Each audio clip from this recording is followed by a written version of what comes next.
So clearly Poland is by far the biggest market. Our portfolio generally reflects what's going on in the wider market. We've got 55%, I think, of our portfolio, at least on a square metre basis, in Poland. The other two, let's say three markets, big markets, would be Czech Republic, Slovakia and Hungary.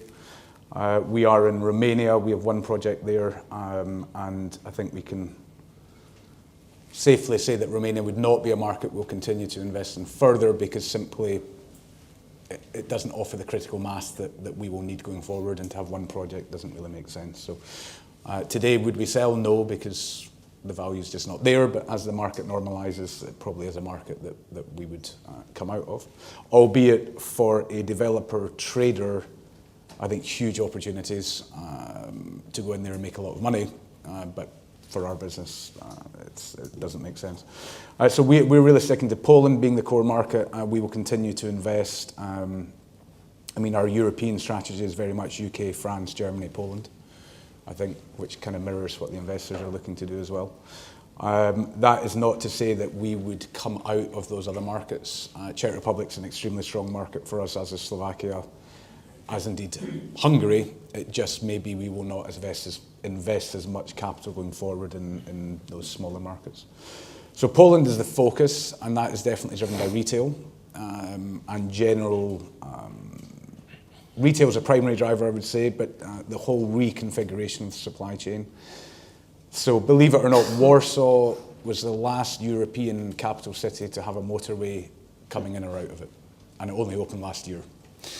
So I never thought it would happen, and it was, you know, it's very pleasant to drive out of Warsaw now on a proper 3-lane highway. We had a site in Stryków, which is actually it's the centre of Poland. It's where the new north, south, east, west motorways actually meet.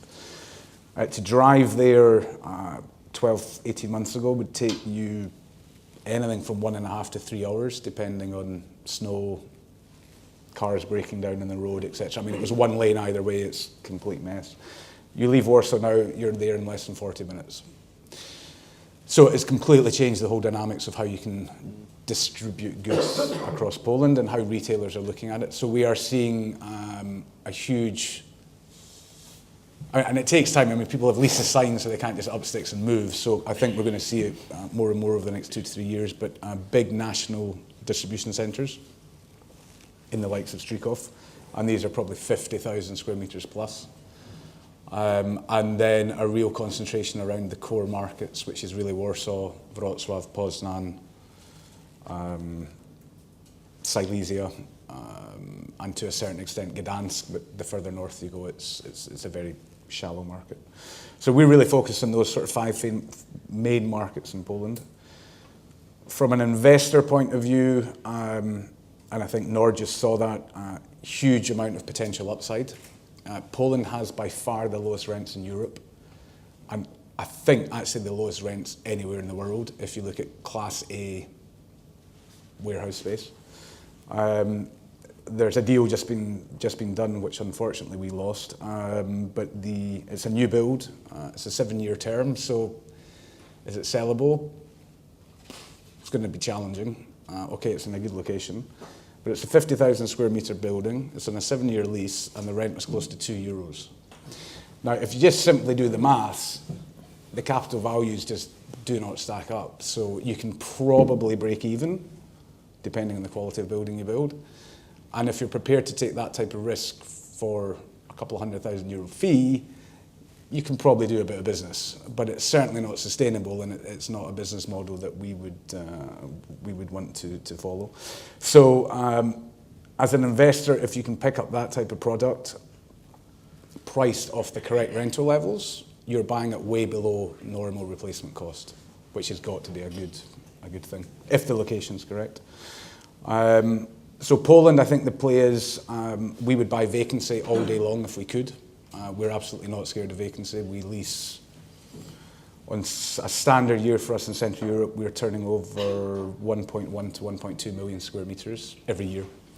So either new leasing or releasing. So we have the machine in place to deal with it. So we would love vacancy if it was priced correctly.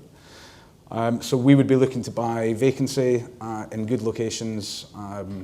There's a number of individual investors who bought one building somewhere. Doesn't really make sense. They probably come out of the market. So we'll be looking at those type of opportunities. We would love to do more development.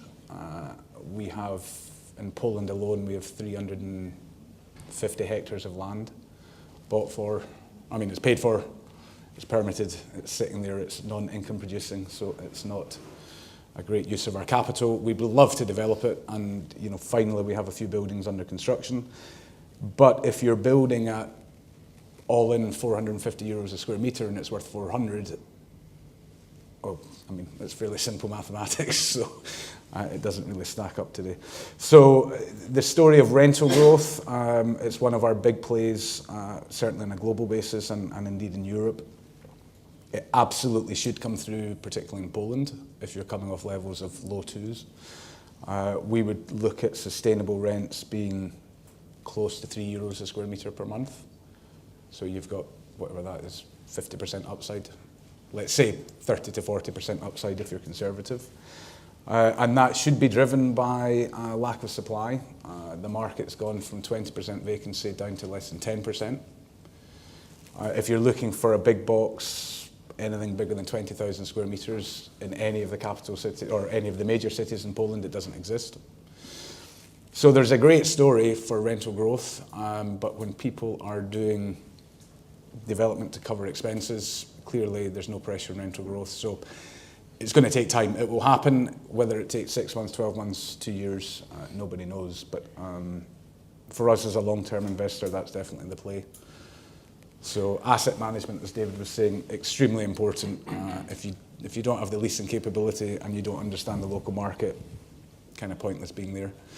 And I think logistics in that sense is very similar to retail, whereby you have lots of tenants, relatively short leases, so there's a lot of moving tenants around within the same park. So it's a real heavy asset management play for us.